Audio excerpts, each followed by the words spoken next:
ભગવાન મળતા નથી તો એનું કારણ શું? મારા બાપ, ભગવાનને પામવા માટે પદાર્થ, પૈસો, સત્તા એની જરૂર નથી. ભગવાનને પામવા માટે તમારી પાસે શુદ્ધ ભક્તિ હોવી જોઈએ. બસ સીધી વાત. ભક્તિમાં કપટ ન હોવું જોઈએ. ચોખ્ખી ભક્તિ. ચોખ્ખી કોને કહેવાય?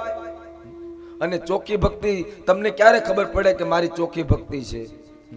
મંદિરમાં જઈ એટલે અથવા તમારા દેવસ્થાનમાં જઈ અથવા તમારા ગુરુસ્થાનમાં જઈ અને બે હાથ જોડી અને ભગવાન સામે ઉભા રહો અને તમારી આંખમાંથી દળ દળ દળ જો આહુડા પડવા મળે ને તો માનજો હવે મારે જીવનમાં કંઈ કરવાની જરૂર નથી. શુદ્ધ ભક્તિ હોવી જોઈએ બાપ. અને ખાવશો તો ખાવશો, નથી ખાતા તો નથી ખાતા, કરો છો તો કરો છો, નથી કરતા. શુદ્ધ કપટ વગરની ભક્તિ. આપણે ત્યાં ભગવાન રામે માં શબરીને 9 પ્રકારની ભક્તિ આપી. કેટલા પ્રકારની? એને નવધા ભક્તિ કહેવાય. આપણે ત્યાં નવધા ભક્તિ 2 છે. ભાગવતમાં પણ નવધા ભક્તિ છે અને રામચરિત માનસમાં બી નવધા ભક્તિ છે. ગઈકાલે મેં કથા કરી, તમે સાંભળી હોય તો, કે ભક્ત પ્રહલાદ જ્યારે બીજી વાર ભણી અને ઘરે આવ્યા ત્યારે હિરણ્યકશ્યપુએ એને પૂછ્યું કે બેટા તું શું ભણ્યો? એ સમયે ભક્ત પ્રહલાદે પોતાના પિતાને નવધા ભક્તિ સંભળાવી હતી. શ્રવણમ કીર્તનમ વિષ્ણુ સ્મરણમ પાદ સેવનમ અર્ચનમ વંદનમ દાસ્યમ સખ્યમ આત્મનિવેદનમ. આ ભાગવતની નવધા ભક્તિ બાપ. કઈ પેલી ભક્તિ? તો કે શ્રવણમ, સાંભળો. કીર્તનમ, બીજી કઈ?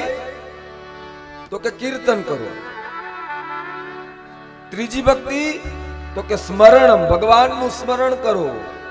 ચોથી પાદ સેવનમ, ભગવાનના ચરણની સેવા કરો. પાંચમી અર્ચનમ, ભગવાનનું અર્ચન કરો. છઠ્ઠી વંદનમ, વંદન કરો. દાસ્યમ, દાસ્ય ભાવ રાખો, સખા ભાવ રાખો. સખ્યમ આત્મનિવેદનમ, આત્મનિવેદન એટલે શરણાગતિ સ્વીકારો. શરણાગતિ કોને કહેવાય મારા બાપ? તમને એક વસ્તુ હું મગજમાં નાખું. આપણે ઘણીવાર ઓમ નમઃ પાર્વતી પતય એવું બોલીએ ત્યારે આપણે બધા 2 હાથ ઊંચા કરીએ છીએ ને, નથી કરતા? આ શું કામ કરીએ છીએ? કોઈ દિવસ જાણ્યું? એક કરે એટલે બીજો કરે. આપણે બેઠા હોય આપણી બાજુ વાળાએ કર્યું હોય તો આપણે કરવું પડે. પણ ઈ કોઈ દિવસ એક જણાએ મને પ્રશ્ન પૂછ્યો તો કે ઈ આપણે હાથ ઊંચા શું કામ કરીએ? હાથ ઊંચા કરવાનું કારણ એક જ છે. જોજો, તમારી પાછળ કોઈ ઊભું હોય અથવા પોલીસ કોઈ ગુનેગારને પકડે, ત્યારે ગુનેગાર છેલ્લે શું કરે? આમ 2 હાથ ઊંચા કરી દે. હાથ ઊંચા કરવા એટલે સરેન્ડર, શરણાગતિ. આપણે હાથ ઊંચા એ માટે કરીએ છીએ બાપ કે જ્યારે નમઃ પાર્વતી બોલીએ ને ત્યારે 2 હાથ ઊંચા કરી અને આપણે આપણી જાતને સરેન્ડર કરીએ છીએ ભગવાનના ચરણમાં. તો 9મી ભક્તિ એ સરેન્ડર છે, શરણાગતિ. પણ વાત કરતો તો રામચરિત માનસની માં શબરીને, ભામિનીને ભગવાન રામે જે 9 પ્રકારની ભક્તિ આપી એમાં ચોથી ભક્તિ, જો મેં હમણાં કીધું ને ભક્તિ કરો મારા બાપ, પણ ભલે આખા દિવસની એક જ માળા કરો, અરે આખા દિવસનું એક જ નામ લ્યો, પણ એ એક નામે ત્યાં સુધી પહોંચી જવું પડે બાપ. એમાં કપટ ન હોવું જોઈએ. અને કપટ છે ને એ સૌથી મોટી પૂજા, કપટ છે ને એ પૂજામાં સૌથી મોટી બાધા છે. કોઈ પણ કામમાં કપટ કરવું ને બાપ, રામાયણની એક ભક્તિ છે.